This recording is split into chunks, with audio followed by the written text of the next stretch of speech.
على محبة مولى الموحدين أمير المؤمنين أسد الله الغالب علي بن أبي طالب غفر الله لكم. صلوا على محمد وآل محمد.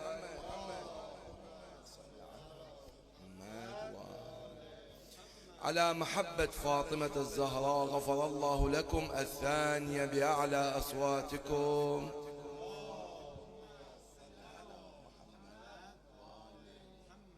على محبة الحسن والحسين غفر الله لكم الثالثة بأعلى أصواتكم.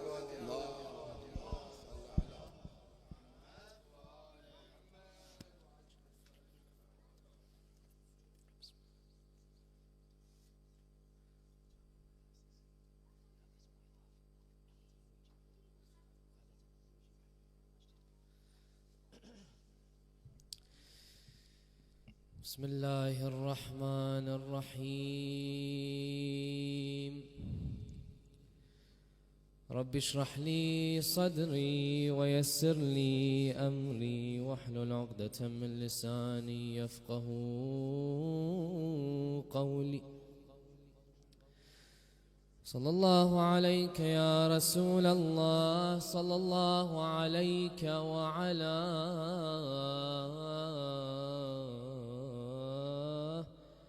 أهل بيتك المعصومين.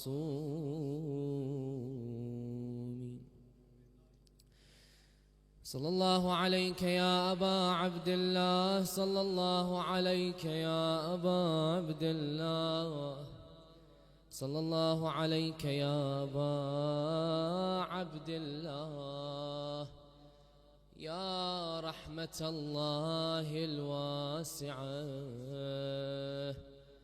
ويا باب نجاة الأمة، غريب يا مظلوم كربلاء. يا ليتنا كنا معكم سادتي فنفوز فوزا عظيما. أعوذ بالله من الشيطان الرجيم. بسم الله الرحمن الرحيم.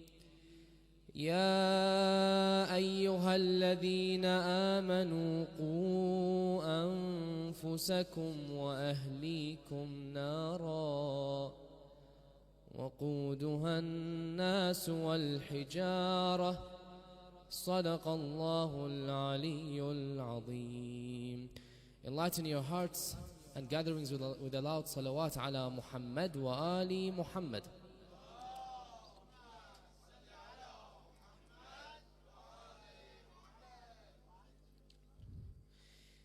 Our religion of Islam encourages us and tells us to thrive for different things. One of these concepts, one of these things that our religion tells us to chase is offspring. Just like it tells us to chase this, it also gives us guidelines to how we should treat this, how we should approach our offspring, how we should raise them. The Quran mentions two scenarios that involve Prophet Ibrahim alayhi salam that shows us how important it is for us to raise children correctly. One of these scenarios, or one of these ayat, is when Prophet Ibrahim said, رَبِّ جَعَلْنِي مُقِيمَ الصَّلَاةِ وَمِن ذُرِّيَّتِي. That, oh Allah, make me of those that establish prayers and my progeny. He didn't pray for himself alone, he prayed for his progeny as well. Another one of these ayat is وَإِذَا ابْتَلَى إِبْرَاهِيمَ رَبُّهُ بِكَلِمَاتٍ فَأَتَمَّهُنْ قَالَ إِنِّي جَاعِلُكَ لِلنَّاسِ إِمَامًا قَالَ وَمِن ذُرِّيَّتِي. When Prophet Ibrahim alayhi salam was tested with sacrificing his son, when he passed this test, Allah subhanahu wa ta'ala told him, now we have made you an imam for the nation. The first thing he asked was, how about my progeny? These two verses show us the importance of us having a good progeny, having a righteous progeny. Now, throughout this speech, we'll have a look at how we can raise children correctly. Just like we have a plan for everything in life, just like we plan to give our children a good living after we die, make sure they have a house, money, anything we do for our children, we also must make sure that their beliefs and their morals and everything else is also correct. Now, the points that we will discuss today, number one is the importance of having children. Number two is what are the prerequisites and the stages of upbringing. And number three is the method of tarbiyah, the method of upbringing. We'll begin with a loud salawat ala Muhammad wa ali Muhammad.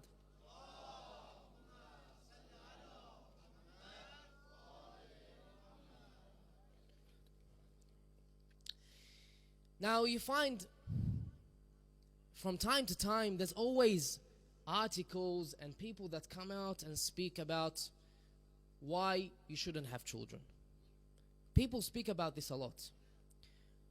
Not long ago there was an article that gave you 20 reasons why you shouldn't have children.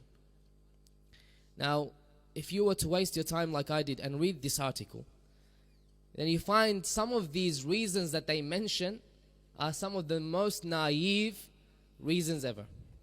One of them was children wreck your car. Another one was children dirty your clothes. Just different reasons that are not important. When you weigh these or any other reason not to have children, when you weigh it with the importance of having children, then you realize that they don't come even close to it, whatever the reason is. So the Quran and the narrations, they encourage us towards this. Why? Because children are the greatest investments we can have when we pass away. You know, a good investment can involve many things, but none of these investments will come with us to the grave. Investing in cryptocurrency or investing in shares like Tesla or Meta or AI or anything you can think of, none of these come even close to raising children. They are the ultimate investment. Imam Sadiq alayhi salam said that Jesus, Nabi Isa alayhi salam, alayhi wa ala nabiyina wa alihi afdalus salatu was salam, he was once walking in a graveyard. So he came across a grave. This grave, he heard a lot of sounds coming out of it. You could tell that the person in the grave was being punished. So he walked past, he kept going. The next year he came past that grave again. And he couldn't hear any signs of punishment. So he asked Allah subhanahu wa ta'ala, "Oh Allah, what's the story here? This man was being punished last year. So what has happened that has caused the punishment to be lifted? Or what's the story here?" Allah subhanahu wa ta'ala said, this man had a child. He had a boy. This boy was young. Now this boy is old. This boy has now done two things. One of the things he's done is he's fixed a road. Now, what does this mean? It could be fixing it by clearing it out or whatever it is. He fixed the road and he helped an orphan. And I have lifted this man's punishment because of this.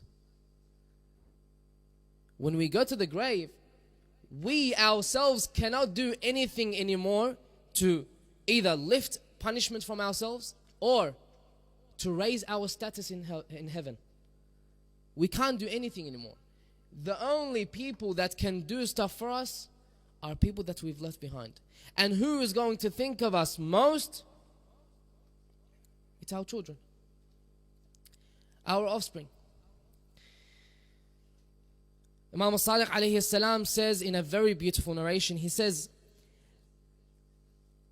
لَيْسَ يَتْبَعُ الرَّجُلْ بَعْدَ مَوْتِهِ إِلَّا ثَلَاث خِصَالٍ. That after an individual passes away, they do not take anything with them except for three things. One, صدقة أجراها في حياته فهي تجري بعد مماته. One of them is a good deed that they performed in this life, and this continues after they pass away. It's called Sadaqa Jariyah. One example could be establishing an Husayniyah. One example is establishing a mosque, opening a soup kitchen, whatever it is, in a poor country, helping the poor with something that's ongoing. Donating towards opening a Husayniyah or a mosque. Donating towards this will allow you to have shares in these places. That's point number one. Imam Sadiq says the number two is علم ينتفع به. Knowledge that people can make use of after this person passes away. And number three, which is our point, ولد صالح يدعو له. A boy that's righteous or a girl that's righteous that performs dua for their parents. People will see this righteous son or daughter and people will perform dua for you. As the Arabs say, Rahmallah waldik, whenever someone does something good, they tell them, may Allah have mercy towards your father and parents. So this is the great investment. This is what the Imam says about it. Now, some people might say, okay, so how about someone that doesn't have kids? Well, this is not fair. We must remember one thing, that Allah subhanahu wa ta'ala tests us all the time. If we do not have children, it's a test from Allah. Now, this could be for two reasons. Someone might be able to have children, but they don't come to this world. They die. Either they die when they come to this world, or they die before they even come out. They have a miscarriage. You find people that have many miscarriages. With a miscarriage, you must understand that the Prophet, peace be upon him, says, إِنِّي أُبَاهِي بِكُمُ الْأُمَمْ حَتَّى بِالسِّقْطِ. That have as many children as you can, for I am proud on the day of judgment of the children that you have, even with the miscarriage. That's what the Prophet says. Another narration says that the miscarriage is told to enter heaven because they haven't done anything. They go straight to heaven. But the miscarriage tells the angels, I will wait until my parents go in before me and then I'll go. So there are benefits. Or some people cannot have children at all. They don't even have miscarriages. They don't have children. You must understand, for someone like this, Allah subhanahu wa ta'ala sometimes, He wants to see you perform dua. He wants to see you supplicate to Him. Whenever Allah subhanahu wa ta'ala likes to hear the voice of their servant, He delays the acceptance of their dua. That could be the reason for not having kids. So that there should be no reason that we stop trying. Stop trying to have children in this world. Now, to point number two.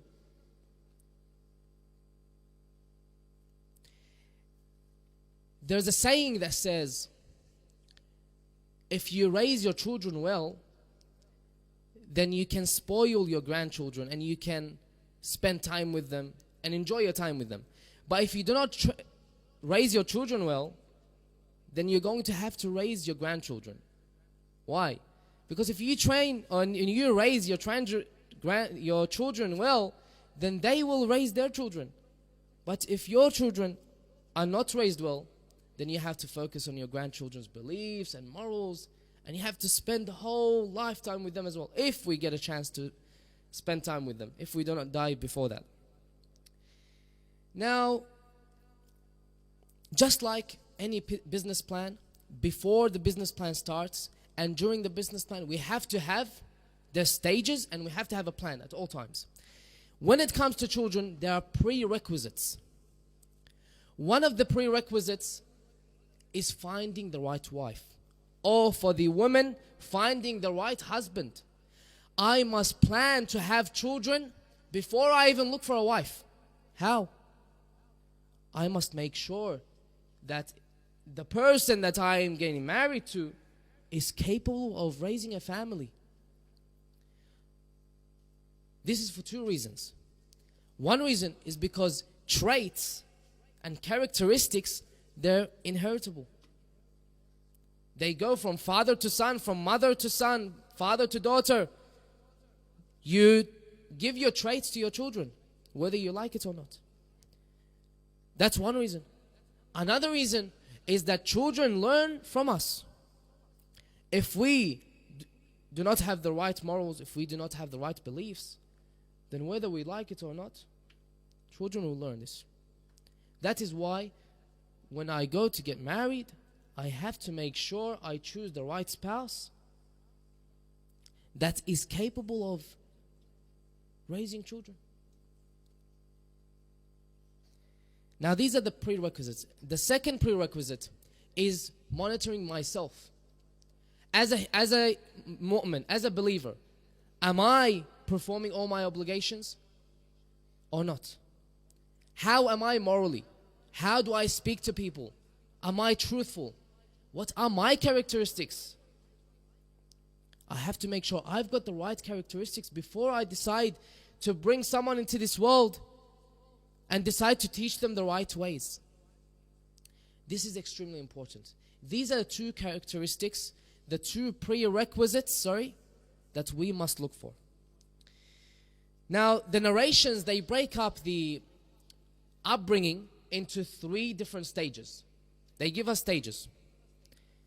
Rasulullah sallallahu alayhi wa alayhi says, لاعب ابنك سبعا وأدبه سبعا وصاحبه سبعا. The narration says that you break the stages, break it up into three different stages. One, from 0 to 7 years.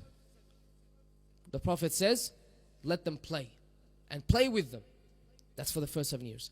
The second 7 years, it says, discipline them and teach them the right ways. The third 7 years, Rasulullah says, treat them as a companion. So it teaches all the way, it gives us a criteria all the way up to the age of 21.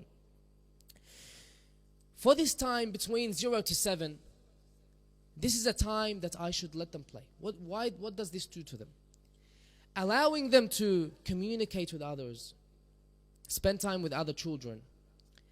It allows someone to, first of all, learn to communicate with others.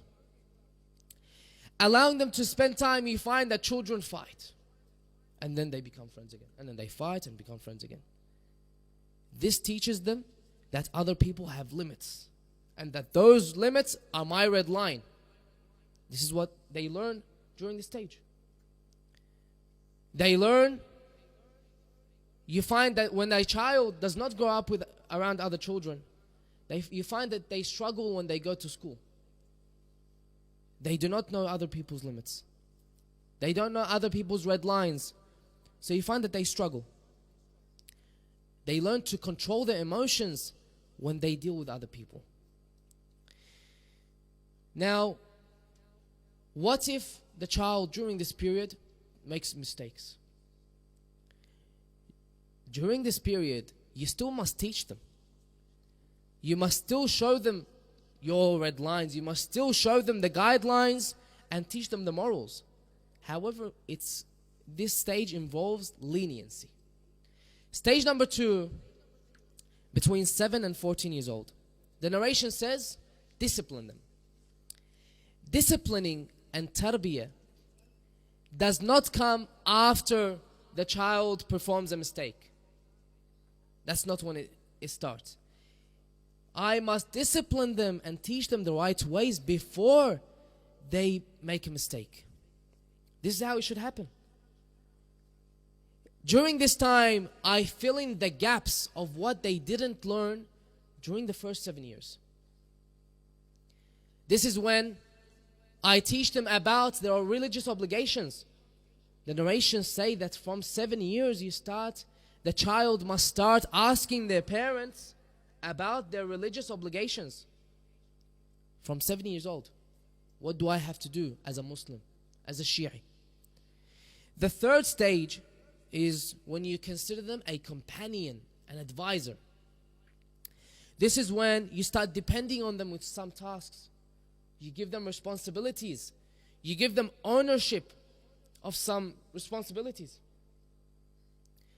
This is when you start taking them with you when you go to places, just like a friend does with another friend. You start accompanying them everywhere. The mother takes her daughter. The father takes his sons. This is the 3 stages that the Prophet, peace be upon him, gives us. Point number 3 is the method for tarbiyah. How do we approach this? You've got different ways you can do this, but throughout this speech we will cover a few different points. Sallu ala Muhammad wa ali Muhammad.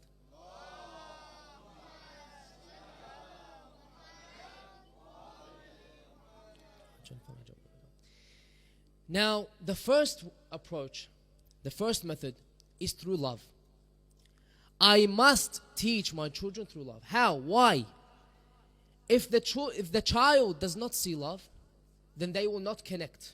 They will not connect with you, no matter how much you try. If they do not connect, then they will not learn. If anger and violence is involved, then you find the child might listen to you. When you're around, they'll do the right thing, but when you're not around, they'll not do the right thing. So I must teach them with love. There was once a child that did something wrong. This is actually a story that happened with my relative. His child did something wrong, so the father scolded him for it. He shouted at him for it. So then the child told his father, I don't like you. The father said, well, if I say the same thing to him, it will just make matters worse. So he told him, I love you. The child went quiet, and he said, I love you too. We have to incorporate the component of love when we teach our children. Rasulullah sallallahu alayhi wa says, نظر الوالد إلى ولده حبا له عبادة. That the parent looking at their child with love is considered worship. And the other way around as well. Children looking at their parents with love is also worship. Number 2, we should ensure that everything that the child consumes is halal. This is from the money that I use to buy stuff for them, to the place I buy it from, to the actual product. I must ensure that everything involved is halal. Now, someone might say that, we'll just keep buying, and sometimes unintentionally it happens. You should try your best. You should try your best to make sure everything's halal.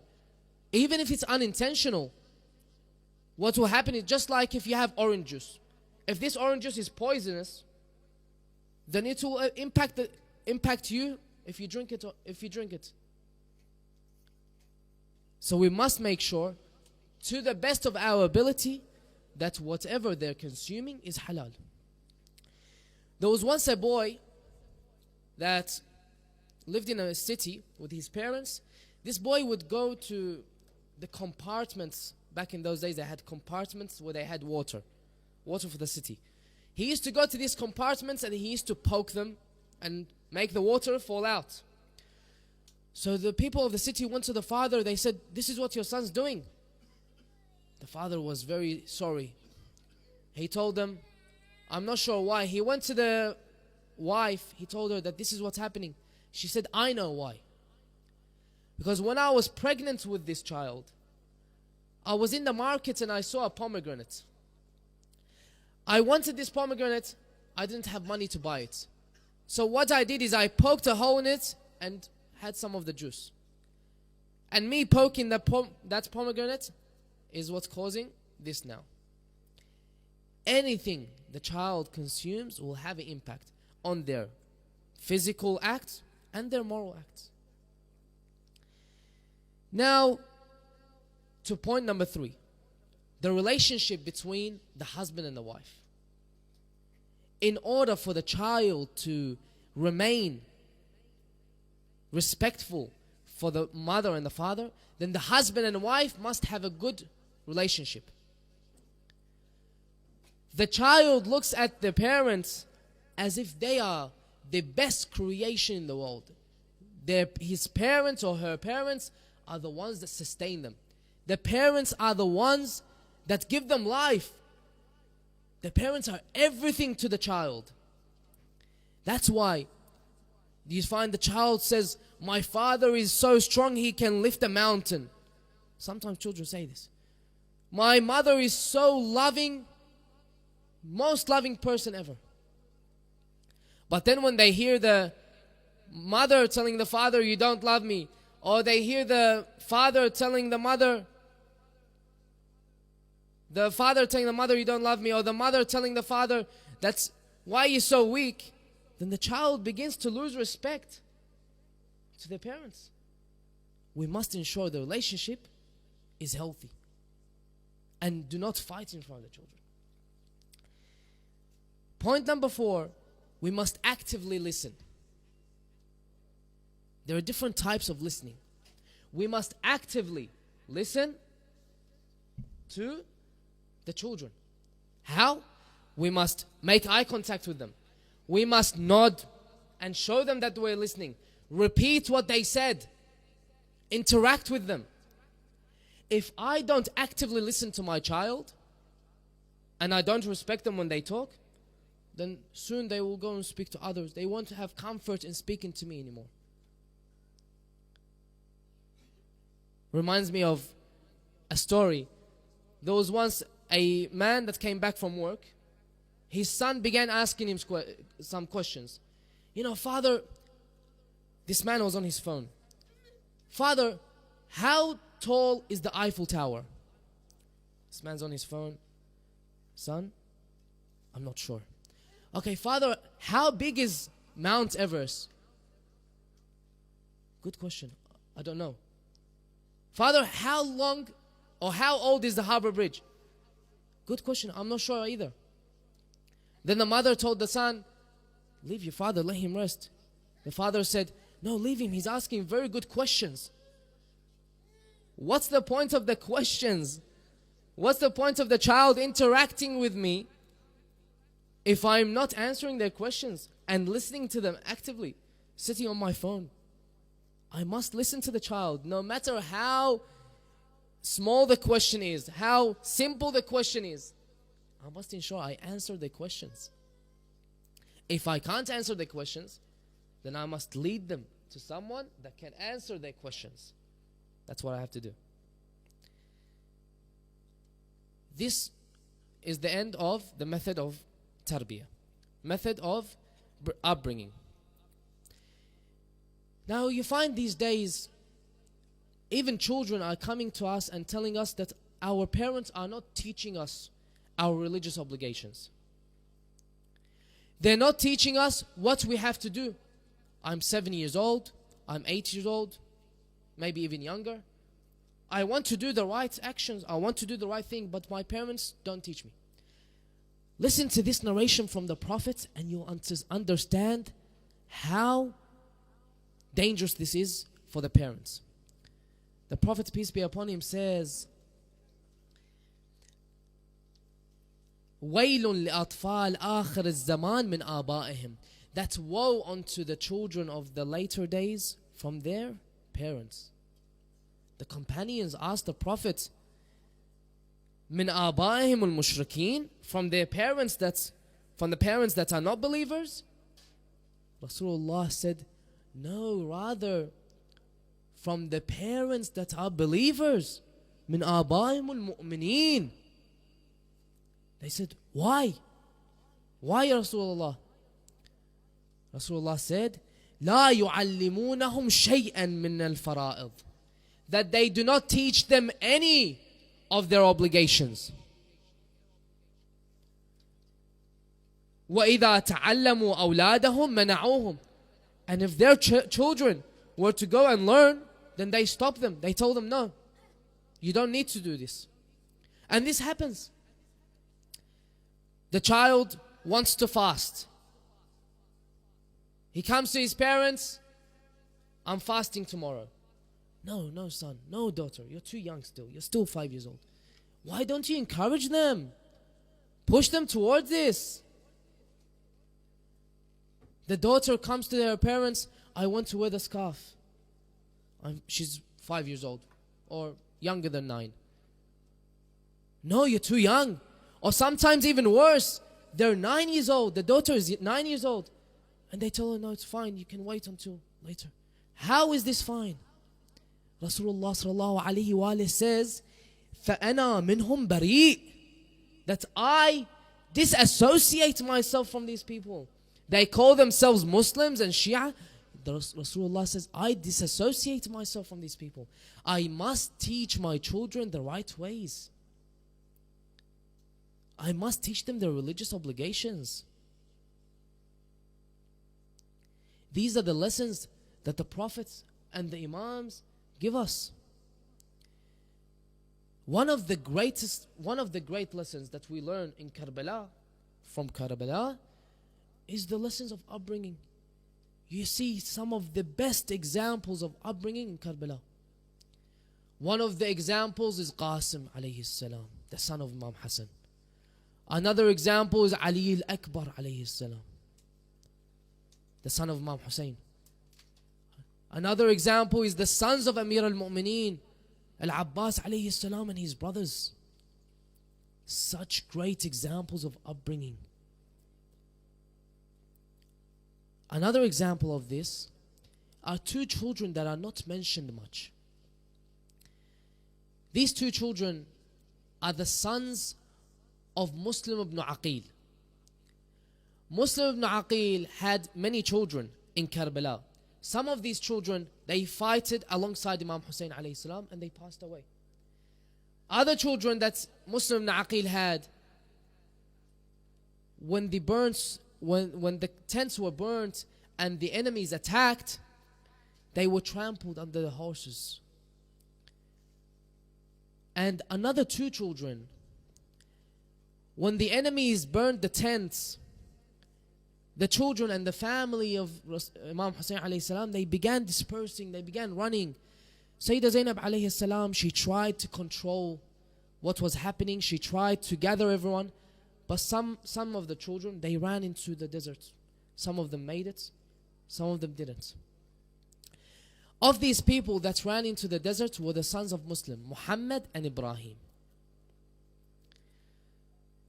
They ran into a desert and it was dark, so they couldn't be found anymore. So they kept walking and going through until they arrived to Kufa. When they arrived to Kufa, they went to seek refuge with some people. But people, instead of helping them, they took them to Ibn Ziyad, la'anahullah. So Ibn Ziyad, he imprisoned them for 1 whole year. They were in the prison. Why? Because they were the sons of Muslim. 1 year later, after they were in prison for 1 year, a new prison keeper came in and he began asking everyone, what's your crime and why are you here and who are you? The sons of Muslim, when he asked them this question, they told him, our only crime is that we are the sons of Muslim ibn Aqil. So what did this prison keeper do? He began crying for them. He said, you're in prison just for this? They said, yes. So he said, tonight, when the sun sets, I will open your prison cell so that you can leave. You can escape. So that night, with sunset, he opened their cell and he told them to go through the forest. They ran through the forest. They kept going through, not knowing where to go, until they arrived at a house, a farm, and they saw a lady standing at that house. The lady told them, what are you doing in this night on your own in the farms? They said, they were scared. They didn't know what to say. They remained quiet. She asked them, I will look after you. Just tell me what's wrong with you. She told them, or they told her that we were imprisoned and we have escaped. She told them, why were you imprisoned? You don't look like children that should be imprisoned. They said, we were imprisoned because we are related to Ali Muhammad alayhi salam.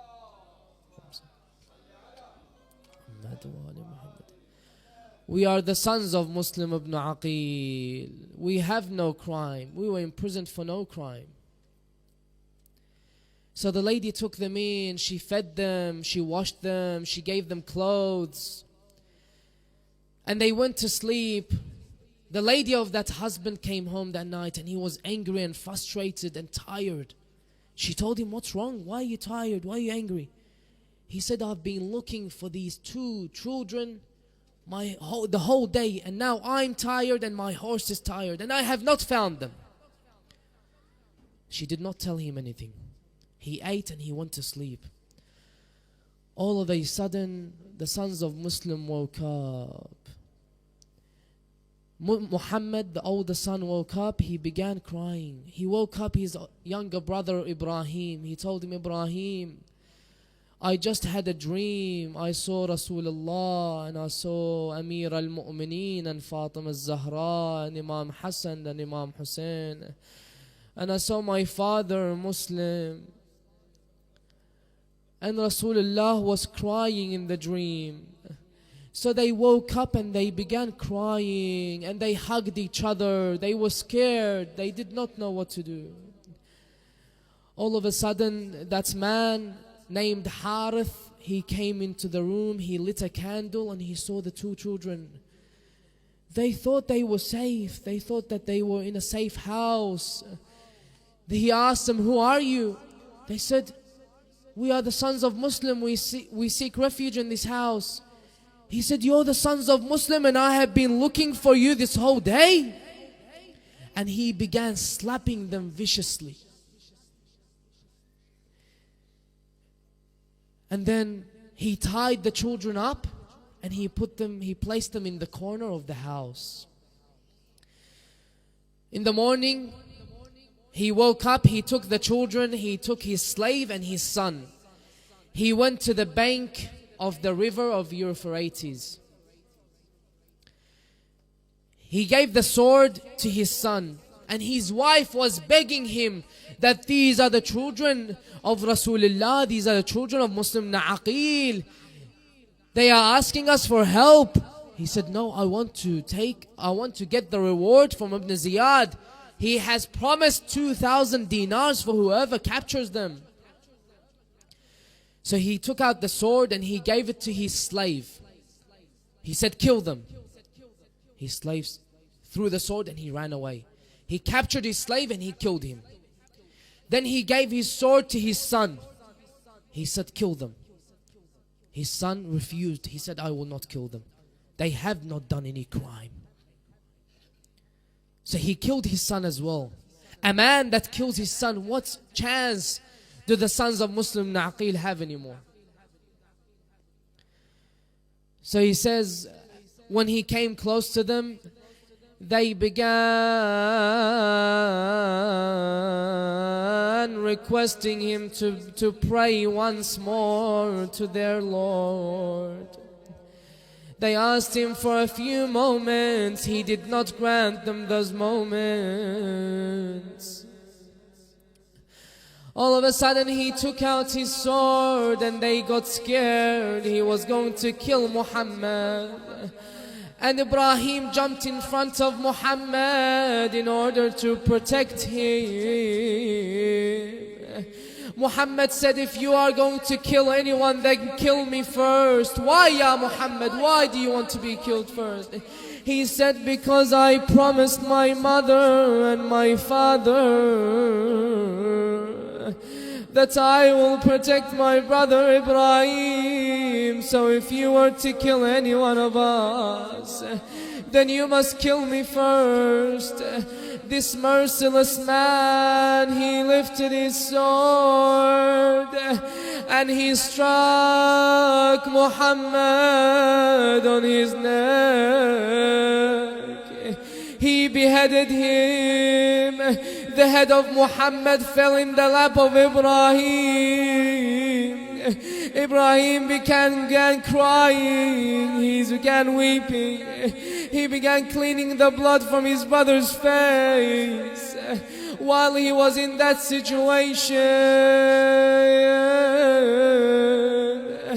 the merciless man lifted the sword and he struck the head